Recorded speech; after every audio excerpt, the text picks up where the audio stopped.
Šodien uz mežu neiesim ne ogotni sēņot, lai gan ļoti gribētos, bet turpināsim iepriekšējā raidījumā aizsākto tēmu par klimata ietekmu uz mežu vai mežu kā galveno klimata regulētāju. To, ka meži ražo skābekli un piesaista ogliskābo gāzi, kas rodas tautsaimniecisko procesu rezultātā, to labi zinām no skolas laikiem. Un tagad zinām arī to, ka mūsu Latvijas meži piesaista daudz vairāk CO2 nekā emitē visas pārējās jomas - transports, rūpniecība, celtniecība kopā ņemtas. Bet kā to visu izmērīt? To vaicāsim Valsts Mežzinātnes institūta Silava pētniekiem.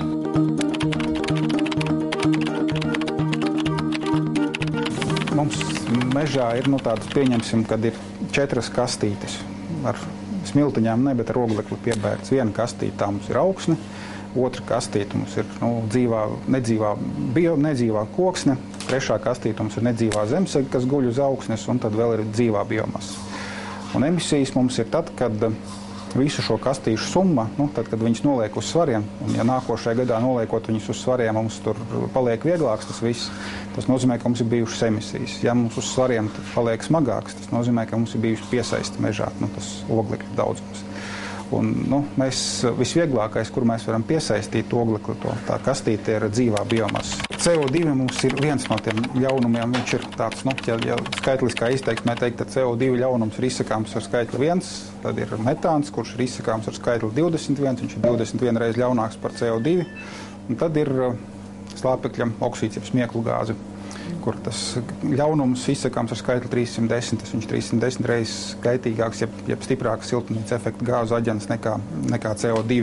Un CO2 emisijas tās mums ir mežā mazāk nekā piesaisti. Tas ir patiesībā mežs vienīgais tas no tiem tautsaimniecības sektoriem, kurš ne tikai rada emisijas, bet arī piesaist. Un tā piesaistes, jeb CO2, tā oglekļa akumulācijas starpība, jeb bilants, jeb mežam par labu vairākas reizes salīdzinot ar emisijām. Ja pa to mežu, tad tur ir jāizdala vairāk šīs oglekļa krātuves. Viss, protams, sākas ar fotosintēzi, ar CO2 asimilāciju lapās un skujās. Un tad tas process aiziet ļoti, ļoti tālu un laikā un telpā. Liela nezināšana tas, ka mēs īsti nezinām, cik tajā kokā daudz ir ogleklis. Un pašlaik tas, ko jūs redzējāt mežā, un tas, kas šeit notiek, ir savienot šo informāciju par to, cik daudz ir tilpumā, tonnās un vēl kaut kādās mērvienībā šī virzemes pazemes biomasas ar oglekļa saturu.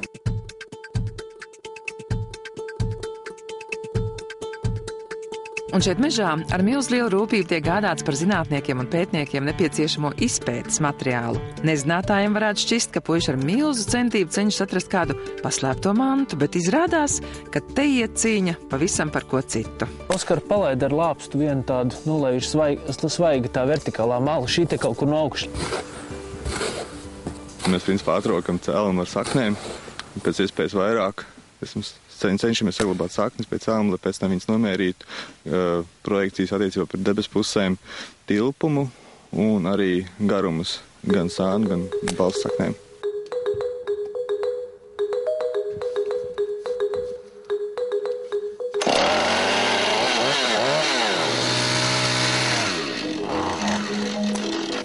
Ziemeļu virziens ir, un mēs sagriežam viņu, lai varētu, lai kas sazāģē viņu pa metram nogriežņos, lai varētu viņus salikt kopā pareizi. Beigās zāģēsim ripas un arī varētu atzīmēt uz ripām ziemeļu virzienu. Un pēc tam jau institūtā ripas tiek skanēts un gadskārt platam tiek mērīts. Lai raksturot audzes kopējos parametrus, tiek ņemti pa 3 kokiem no katras. Mazais, lielais un vidējais. Viss pat sīkākais zariņš tiek rūpīgi nosvērts un sagatavots tālākai nogādei uz Silavas laboratorijām.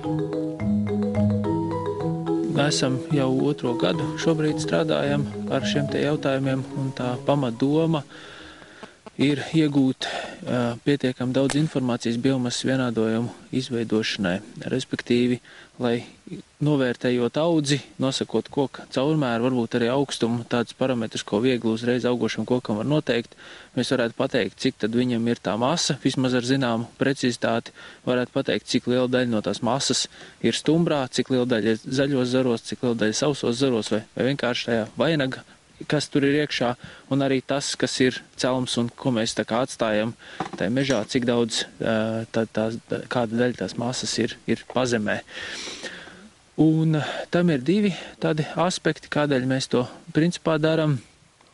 Viens ir tīri praktiskais aspekts, kā jūs zināt, šobrīd visu laiku ir tā diskusija par atjaunojamo enerģiju, un cenšamies mēs viņu izmantot aizvien vairāk, kur tā galvenā doma ir, kad mēs izmantojot šādu te resursu, mēs, protams, neesam spiesti izmantot akmeņogles vai citus kādus, vai degslānekli no Igaunijas strāvas veidā atsūtītu vai tam līdzīgi, kas ir neatjaunojams, kurš nekad vairs nebūs. Tas koks te viņš ir iestādīts, viņš izaug, mēs viņu izmantojam, viņš atkal būs nākošā rotācija. Mēs nedodam papildus oglekļa pienesumu atmosfērai. Un otra lieta ir tīri šī te oglekļa apjoma aprēķiniem, jo arī tur mēs jau gan no šiem te paraugiem ņemsim priekš oglekļa analīzēm, tad mums ir jāzina visa biomasa un jāzina tas oglekļa saturs, lai mēs varētu samērā precīzi veikt šos te aprēķinus. Tad ir nepieciešami vienādojumi. Vienādojums teorētiski mēs, protams, varam paņemt no kaut kādas Somijas, bet tur tā situācija tomēr atšķirās gan klimatiski, gan augsnes apstākļiem būs cita, un lai iegūtu to precīzo rezultātu, tad mums tomēr tas viss ir jādara šeit pat uz vietas. Ir tāds nobirs slānītis, gan tas, ko šeit var redzēt pa virsu, kas ir tās nobirs, gan atmirušās sūnas, kur kaut kas ir, un tad tālāk arī augsnē dažādos dziļumos. Un arī tur, šī paraugu laukumā, tagad jūs nevarēsiet redzēt, jo to darbu mēs jau esam pabeiguši, bet arī priekš tā tiek vākti paraugi dažādā dziļumā un analizēts tas oglekļa saturs, un tad mēs varam attiecināt uz visu to konkrēto audzi arī oglekļa saturu nobirās un augsnē.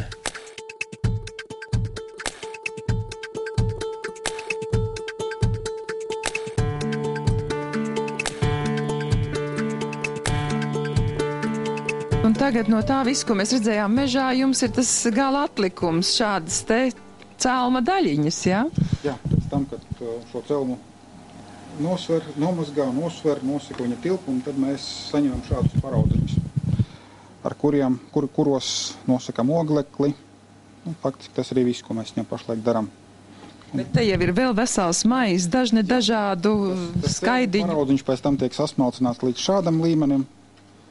Kaut kur 2 mm izmērs tām skaidiņām ir maksimālais, un tad šādiem paraudziņām tiek noteikts oglekļa saturs.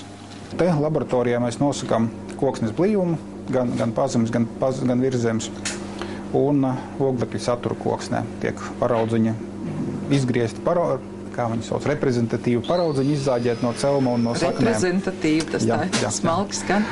Un tad viņām nosaka blīvumu. Ar ļoti vienkāršu principu, ka viņas noslīcina zem ūdens un nosaka izspiesto šķidrumu daudzumu. Pēc tam nožāvē, nosver vēlreiz, un tad var norēķināt, cik viņš ir blīvs. Un pēc tam tajā nožāvētajā paraudziņā nosaka oglekli. Kādi ir tie vērtējumi pēc šiem te jūsu izmēģinājumiem? Tur būtu jānodala tas. Viens ir tas, ko mēs redzam, tas ir mežs, un otrs ir tas, ko mēs neredzam, tas, kas ir tā vieta, kurā tas mežs aug. Lielākā daļa oglekļa, kaut kur gandrīz 70% ir augsnē. Tas, ko mēs redzam, tās izmaiņas, tās ir apmēram 25%. Protams, kad visvairāk piesaista augošs mežs un tāds, kurā ir mazs nedzīvās koksnes. Matemātiski tīri, protams, tā nedzīvā koksne ir vajadzīga citiem mērķiem. Bet no oglekļa viedokļa viņa varbūt nav tik labvēlīga izdevība veikt nelielu pētījumu par oglekļa piesaisti atkarībā no meža atjaunošanas paņēmiena, vai izmanto selekcionētu stādu materiālu, vai izmanto tādu neuzlabotu stādu materiālu un dabisko izsēju. Tad tas rezultāts, to jau varēja pēc koku augšanas gaitas redzēt, kad šie selekcionētie stādi, kas iestādīti sagatavot augsnē, ir lielāki un tā kopējā krāja ir lielāka. Bet arī augsne un arī nedzīvajā zemsegā, kura it kā no tās augsnes sagatavošanas vajadzēja radīt emisijām, un tāds vispārējais priekšstats, ka tā augsnes sagatavošana ir slikta, bet tas netraucēja, tā piesaista augsnē un zemsegā bija lielāka nekā kontrolas variantos šajās selekcionētajās priedēs. Man jau šķiet, ka ja runā par selekciju, ka tas ir viens labs paņēmiens, kas apmierina visus. Jo tas koks nemainās, mēs nestādām šeit kaut kāds eikeliptus, mēs tāpat stādām priedes, bet viņas ir varbūt resnākas, taisnākas, citādi labākas nekā tas, kas dabīgi būtu izaudzis. No otras puses tā vide paliek vairāk vai mazāk dabiski, tikai koki ir iekšā lielāki. Tajā ziņā selekcija arī no dabas aizsardzības viedokļa, man liekas, tāds labs un izdevīgs pienesums. Jā. Un par šo pienesumu gādā selekcionāru. Vasarā arī viņiem ir karsts darba laiks. Ir daudz ģimenes, ko mēs nemaz nevaram atlasīt nevienu. Viss ir līki, un mēs varbūt parādīsim jums, kādi tie līki izskatās. Šoreiz gādājot par mūsu nākotnes teltajām bērzu audzēm, pavisam nejauši mežā izdevās sastapt Anitu un Imantu Baumaņus. Šeit mēs atrodas Ārne Gaļa bērzu eksperimentāls izmēģinājums, kurus ierīkoja pirms 12 gadiem. Un šodien jau tie bērzi ir tik lieli, kad jāsāk domāt par bērzu izretināšanu un labāko koku atlasu turpmākai pavairošanu. Mūsu uzdevums šodien ir izlasīt labākos kokus, kurus mēs tālāk pavairosim audu kultūras un audzināsim bērzus. Viss būs taisni, bez līkiem, zariem un kropliem. Šitas ir tas īstais, ko mums vajadzētu. Kādreiz te ir lielā deksme, mēs stādījām atmodas sākumā, kā saka. Tā ir Latvijas valsts meža atbalsta finansējuma, un šodien vēl Latvijas valsts meža atbalsta šo darbu. Un šodien te varētu jau novākt jau kārtīgi raži 12 gados. Ja kāds saka, ar graudiem vai vairāk dabūt, es pat šaubos, vai mēs te nenovākt. Ja mēs razētu papirmalu, ka mēs būtu bagātāki. Cik tas ieguvums ir liels? Tur jau ir no 1000 kokiem viens varbūt iznāk. Tāpat, ka cilvēkam jāpielāgojas, tā arī mums jāpalīdz dabai sakārtoties, lai var pretoties tam klimata izmaiņām, lai viņi labāk izdzīvotu, lai mēs nezaudētu ražās un kvalitātē. Līkie zara daudz galotnes, vai ne, ja tur paskatās tur, un šī tāda stumba, tas mums nedara. Tāda selekcionāriem nav. Un mēs meklējam ar smalkiem zāriem, zārlē taisnā lēņķi attiet, pēc tam mēs tā kāpsim augšā un griezīsim tos zārs, un tad mēs viņus vairosim. Labi atzarot. Un nav tie pušķi galā, kā mēs redzam, citiem tur paskatās uz otru pusi, vai ne? Tie kvalitatīvi, mēs sakam, tāda kvalitatīva ģimene. Vienīgais, kas ir kaut kāds kroplīts radies ar tiem zariem, ko mēs brāķējam, kas nedara mums. Bet Baumaņkungs, katrā ģimenē jau ir kāds arī, tāds neizdevies, vai ne? Tā arī mežā, jā. Un tā mums mežā arī, jā. Bet tikmēr Mežzinātnes institūta Silau ģenētisko resursu centra laboratorijās tiek pētītas pavisam acī netveramas lietas - koksnes īpašība, ģenētiskā nosacītība. Tas ir jau pētot pavisam mazu kociņu saprast, kāda pēc gadiem 70, 80 būs šī jau nākotnes baļķa stiprības rādītāji. Un, protams, paša koka, augošā koka noturība pret ārējās vides faktoriem.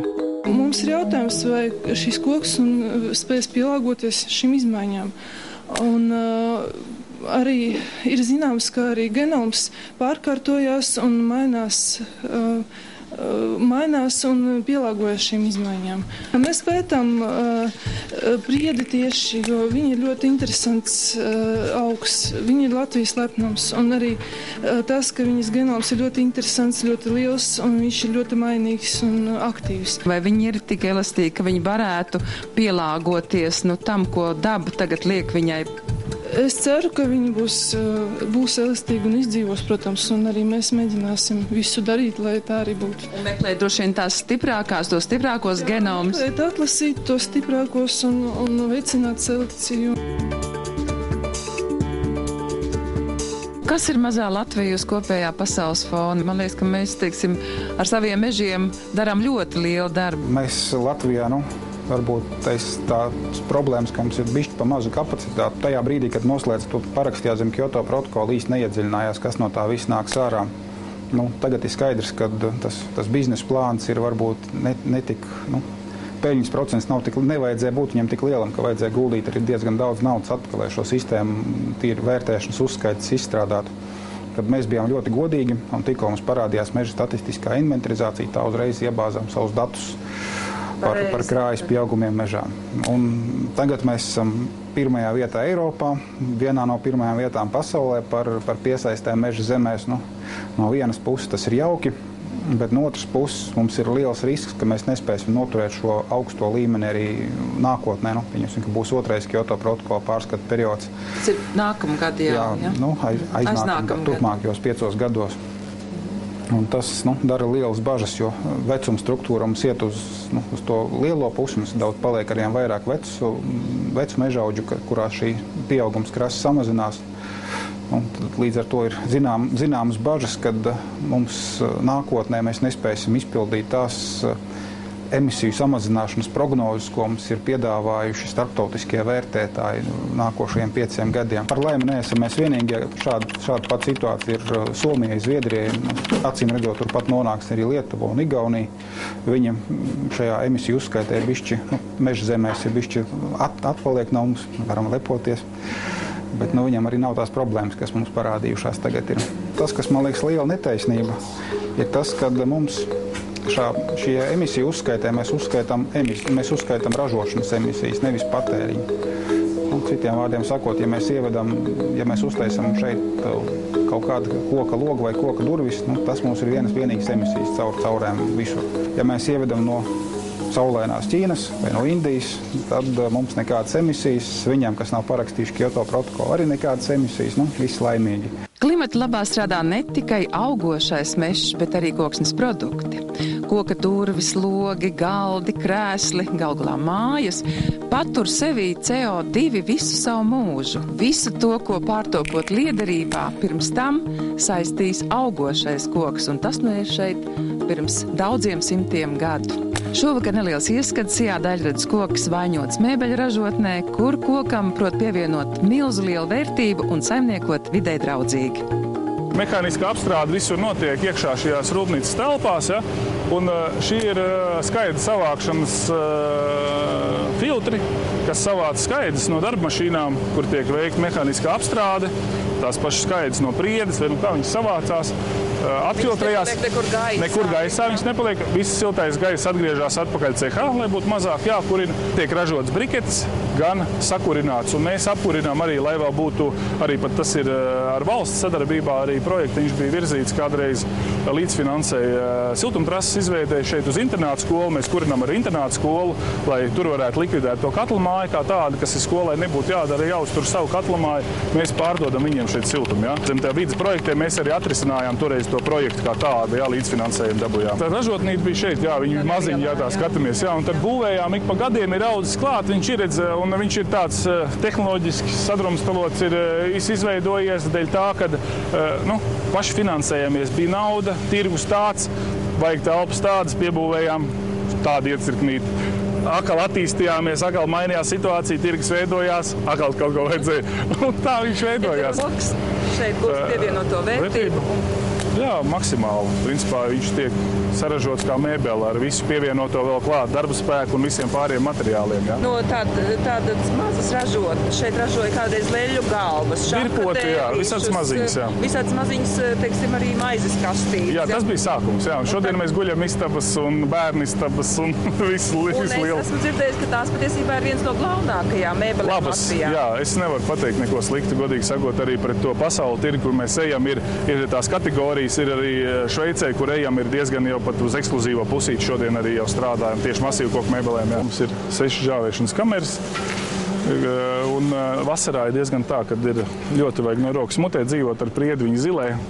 Nekāda liela krājuma nav. Momentā aiziet ir, ko atved saštāpas lejās, liekās žāvētavās un aiziet uz apstrādi. Jā. Latvijas priede. Latvijas priede, viss te patās ir konkrēts piegādātājs. Ir mūsu pašu Valmieras rūpnīca tieši ar zāģēšanu, jā, bet viņi pērk no Latvijas, jebkurā gadījumā visu priedi ir Vidzemes priede, respektīvi lielākā daļa mums ir no Vidzemes, jā. Koks jau visu savu augšanas laiku, jā, uzņem sevī to CO2, līdz kamēr viņi neatbrīvo, vai sadedzinot, vai atkal kāds sāk pūt, jā. Tas ir viss tas cikls, kamēr viņš viņā dzīvo, jā. Un līdz koks vaņodē kļūst par mēbeli, ražošanā tas pavada veselas 60 dienas. Process ir gan laika, gan naudas ietilpīgs. Viņš no līstītēm tā salīmēts, ja? Caur šo mašīnu izlaiž, tad viņš paliek gluds, viņš jau ir iegūst jau plātnes izskatu, ja? Tad sākās tehnoloģiskā plūsma ar piezāģēšanu. Šeit viss tiek piezāģēts dažādi veidi materiāli, kas no mēbeles sastāv no daudz kā. Ir priede, bērs, MDFs, ir savādāka tipa vēl materiāli. Aps mēs pērkam no 4+, jā, sadarbības partneris ir arī mūsu, jā, Latvijas uzņēmums, Latvijā audzēta aps, jā. Un arī bērnu gultiņā mēs izmantojam vēl Latvijas apsi, jā, gan ir bērs, gan aps kā tāda, jā, un aps ir pareizi apstrādājot, kvalitatīvi, tu izdarot arī ļoti labs materiāls, jā. Šīs bērnu gultiņu kājas, tas ir produkts priekš Amerikas, jā, iet uz Ameriku projām. Amerika, Austrālija, Kanāda, cilvēku pēr. Viss mēbeles, kas ir pamatmateriāls vienalga, tā ir koksne, bet dažādākos izskatos mums tā vajadzētu pateikt. Bet jebkurā gadījumā mēbeles pamatmateriāls ir koksne, lai viņi izskatās, pirmzimt, kā jāsaka, kā dēļ izskatā, ja? Vai viņi izskatās putekļi izskatā pa jaunu, jau iegūst kaut kādu plāņu izskatu, bet tā vienalga ir koksne. Mēbeļa aizmugurītes tiek radītas arī no šādas, viņi jau nāk no rūpnieciski apstrādāts jau ar apgari jau, lai būtu jau gan, pirmkārt, arī tas ir lētāk un draudzīgāk, viņi ar lieliem valčiem apstrādā un muguriņas iegūst arī. Tas ir no koksnes atkritumiem radīts atkal plāķu materiāls, HDFs, kā viņi sauc, jā, vai MDF plāknes, kuras iet un arī tiek pielietotas. Bet tieši tāpatās pamat izcelsme ir koks. Kas paliek tiešām par atkritumu, to mēs pārvēršam siltumā. Jūs eksportējat uz 7 pasaules valstīm savu produktu? Es nezinu, vai viņas ir 7, tad man jāsāk skaitīt. Jā, varbūt pat ir vairāk, godīgi sakot. Ir nenozīmīgi, varbūt pat daudzum arī Ukraina mums ir arī, jā. Pat tie, kas nebija binēti, tos maziņos pat mēs nesaucām, jā. Ja paņemsim tā Vācija, ASV, Zviedrija, tā tie būs tie pirmie līderi, kā pateiksim tā tirgus ziņā. Iet konteineru bērnu mēbeles arī uz Austrāliju, iet Kanādu.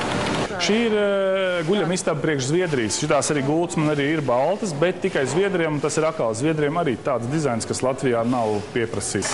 Šīs nav masīvu koku mēbeles, bet šīs ir no tām MDF plātnēm ražotas mēbeles, kas ir, ja, un tiek krāsots ar UV ūdens krāsām, kuras arī ļoti vidēji draudzīgas, kas arī samazina izmešu daudzumu organisko šķīdinātāju dabā, vidē kā tādā, jā, šodien visa Eiropa vairāk ir zaļi domājoši paliek, jā, un tas ir viens no tiem, tās vēsmas jau nāca, kad lika jau sāciet domāt par tehnoloģijām, kuras būs vidēji draudzīgākas, tie paši CO, kādas iekārtas jūs lietojat, ar kādām mašīnām jūs braucat, ko jūs kurinat un cik daudz jūs kurinat, vai jūs atgriežat siltumu atpakaļ ražošanās vai nē, cik ir kopējās tās izmaksas, kas tiek veidotas, lai vispārību ražot, un arī tāpatās arī kopējiem izmešiem, kāda vispārība tiek izmest ārā, jā, tie ir dabas resursu nodokļu limiti, kas tiek iedot klāt, un kopā tirgotāji, viņi kā marketinga ieroci arī ļoti spēcīgi izmanto, lai tas ir ar ļoti mazu izmešu daudzumu mēbeles saražot. Dotā brīdī viss veiksmīgākā krāsa, kas ir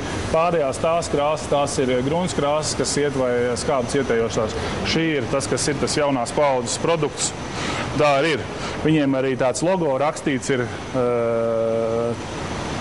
Tomorrow's Questions, kā viņiem bija Tomorrow's Answer Today, rītdienas jautājumu atbildi šodien, tā ideja, viņa tā tehnoloģija, ka viņi strādā, jau arī ir tāda. Grūts ceļš, bet atmaksājas. Protams, jā, ir tirgus, ir darbs.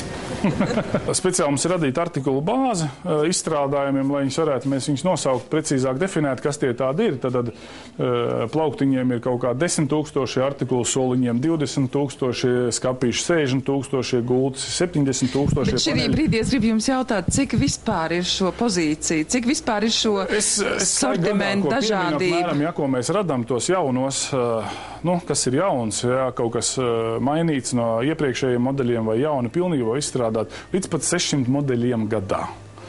Tad, ja mēs skatāmies cauri, redziet, tie ir visi, un šitie ir ražošana, šitie nav modeļi, kas ir kaut kur. Šitie visi ir ražošanas modeļi, visi šie skapi ir pilni ar izstrādājumiem, katrā mapītē ir savs izstrādājums iekšā, jā. Gan apjoms, gan dažādība, jā, gan elastība, jā, pāriet. Elastība, tas ir viens no mūsējām priekšrocībām, jā, mēs esam diezgan elastīgi. Bet jūs nesat tik maz, lai būtu tik elastīgi. Parasti tādā mazā galvnieku darbnīciņā var tur kaut ko. Cik lieli atkal? Kas ir liels, kas ir mazs? Jā, tas nav definējums lietas. Jā. Tālūk saimnieko Vaņodē, bet mēs no jums šokar atvadāmies, lai nākamreiz tiekoties projekta Nākotnes meži ietvaros, atkal runāt par klimatu un mežu, bet jau no citas skatu punkta. Visu labu!